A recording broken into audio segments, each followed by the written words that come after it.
DIG সাহেব 1 ইঞ্চি ছাড়বেন না, ওনার ওয়াল আমার ভাঙতে হবে। তাই সাধারণ মানুষকে কি বলবো? আমার ডিআইজি সাহেব যে প্লটটা পেয়েছে বাড়ি করতেছেন, উনি 1 ইঞ্চি আইন অনুযায়ী যেটা সারার কথা উনি ছাড়বেন না, ওনার প্রাচীর দিয়ে ওইটা ওনাকে নিয়ে নিতে হবে। আপনাকে তো আমি রাতারাতি তো সবাইকে বড়লোক করে দিলেও গাড়ি ব্যবহার করতে পারবেন না। তো স্বাধীনতার পরে তো আপনি এই শহর বানালেন, কি রাস্তা, কি শহর বানালেন? নো টাউন প্ল্যানিং, কিছুই নাই। ধরেন কথার কথা আল্লাহ পাক আমাদেরকে এমন সম্পদ দিয়ে ফেললো, তেল দিয়ে ফেললো, আমরা বেঁচে সবাই একটা করে গাড়ি কিনে ফেললাম। তাহলে গাড়ি কিনলেই হবে, চলতে পারবেন? তো রাস্তার স্পেস নাই, ওখানে আপনি আপনার গ্যারেজ থেকে আপনার গাড়ি বেরোতেই পারবেন না। ভালো ইনভেস্টমেন্টের সুযোগ হলো ওই যে বললাম 1 লক্ষ টাকা ইনভেস্ট করে ডেলি 500 টাকা। এখন ব্যবসায়ী, ইঞ্জিনিয়ার, ডাক্তার, পুলিশ কমিশনার, সবাই লেগে গেছি কি 10 লক্ষ টাকায় 10টা কিনা, ডেলি 500 টাকা, মানে 5000 টাকা ডেলি, মাসে 1.5 লক্ষ টাকা। সবাই মিলে এখন অটো রিক্সা বানাই আর রাস্তায় ছাড়ি, তো চলবেন কি করে? কিছু একটা আমাদের করতে হবে। আর ড্রাগ ডিলারের ব্যাপারে ওই চাঁদাবাজদের মতো একই কথা। আপনারা আমার সাহায্য নেন, আপনি নিয়ে আসেন আমার কাছে। যদি লোকালি আপনি না পারেন, আপনি আমার কাছে নিয়ে আসেন যে এই 2টা লোক মাদক বেচে আমার সমাজটা, আমার এলাকাটা ধ্বংস করছে। আপনি আমি আসি, কারণ আপনি অনেক ক্ষেত্রে বলবেন যে আমার তো অস্ত্র নাই, লোকবল নাই, কিছু নাই। ঠিক আছে, আমার অস্ত্র আছে, লোকবল আছে, আইন আছে। আমি সর্বোত্তভাবে চেষ্টা করতে চাই আপনাদেরকে ভালো রাখার জন্য। নগদের সর্বোচ্চ বার 167 টাকা রিচার্জে পাবেন 1 লাখ টাকা পুরস্কার। আরও আছে প্রতি সপ্তাহে পুরস্কার ও ক্যাশব্যাক। আমার আন্তর্জাতিকতার কোনো অভাব নেই, আমার কিছু চাওয়া পাওয়ার নেই। আমি এই অঞ্চলের ডিসি ছিলাম, আপনারা আমাকে চিনতেও পারেননি। I was DC here. আমার ডিসি যে এখানে এই চেয়ারে, আই ওয়াজ ফর 2 ইয়ার, আমি 2 বছরের জন্য এখানে ডিসি ছিলাম। এবং তখন এই অঞ্চলকে বলতো ওয়েস্ট ডিভিশন, এখন তো বলে তেজগাঁ। তখন একেবারে পল্লবী পর্যন্ত আমার এলাকা ছিল।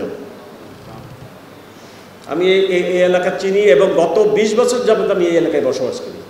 আমার চাকরি ছিল না, এই এলাকায় ছিলাম, চাকরি থাকা অবস্থা ছিলাম। দীর্ঘদিন আমার এই এলাকায় বসবাস। এই জন্য আমি যে 50টি থানায় এরূপ একটি মিটিং করতে চাইছি, প্রথমেই বলছি আমি মোহাম্মদপুরে করব, এবং আমি বলছি যে আমি নিজে এটাতে উপস্থিত থাকব। আপনারা সবাই মিলে আমাকে সহযোগিতা করেন এবং আমি আপনাদেরকে সহযোগিতা করি। সবাই মিলে ভালো থাকি। ঠিক আছে, আমাদের দারিদ্রতা আছে, নানা জটিলতা আছে, আমাদের তো সমস্যার সমাধান ওভারনাইট কালকে হয়ে যাবে না, কোনো গভর্নমেন্টই পারবে না। আপনি যে গভর্নমেন্টই আনেন না কেন, সম্ভব না।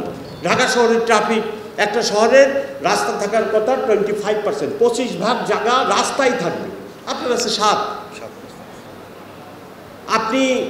আপনি তো, আপনাকে তো আমি রাতারাতি তো সবাইকে বড়লোক করে দিলেও গাড়ি ব্যবহার করতে পারবেন না, কত বড় দুর্ভাগ্য।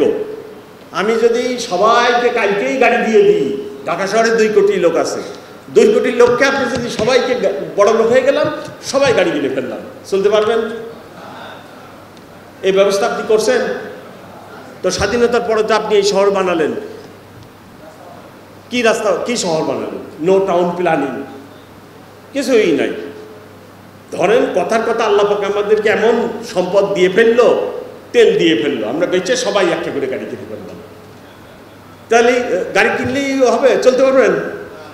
তো রাস্তার স্পেস নাই, ওখানে আপনি আপনার গ্যারেজ থেকে আপনার গাড়ি বেরোতেই পারবেন না। তাহলে এই যে স্বাধীনতার পরে আমরা যে শহর বানালাম, খালি ওই পাকিস্তানিরা নিচে ব্রিটিশরা করছে, এই করছে, ওই করছে, তা আপনি তো 52 বছরের দেশে এই শহর আপনি বানালেন, চোখের সামনে হলো, অথচ রাস্তা নাই, ঘাট নাই। ইভেন একটা মানুষ যে এখানে বাড়ি করে, বিশ্বাস করেন, মানে এই এতটুকু জায়গা ছাড়তে রাজি না। যারা লেখাপড়া জানেন না ওদের কথা বাদ দিতে না। আমাদের একটা POS হয়েছে, পুলিশ অফিসার্স হাউজিং সোসাইটি, এই যে 300 ফিটে। আমি তো ইউনিভার্সিটি থেকে সবচেয়ে লেখাপড়া জানা মেধাবী ছাত্র বা শিক্ষিত লোক বলে দাবি করি, আমার সহকর্মীরা দাবি করে, আমরা মিলেই তো ওটা বানাইছি। ওখানে বাড়ি করতেছে, আমাদের আবার 2টা কমিটি বানাইতেছে। কি করতে কমিটি বানাতে হয়েছে? আমার ডিআইজি সাহেব 1 ইঞ্চি ছাড়বেন না, ওনার ওয়াল আমার ভাঙতে হবে। তাই সাধারণ মানুষকে কি বলবো? আমার ডিআইজি সাহেব যে প্লটটা পেয়েছে বাড়ি করতেছেন, উনি 1 ইঞ্চি আইন অনুযায়ী যেটা সারার কথা উনি ছাড়বেন না, ওনার প্রাচীর দিয়ে ওইটা ওনাকে নিয়ে নিতে হবে। এই যদি হয় আমাদের মানসিকতা, কিভাবে আপনি এগুলো ঠিক করবেন? এখন আমাদের নিজেদের পরিবর্তন আনতে হবে। নীতি নৈতিকতার পরিমাণ বিষয়টি এত নিম্ন পর্যায়ে আমাদের চলে গেছে।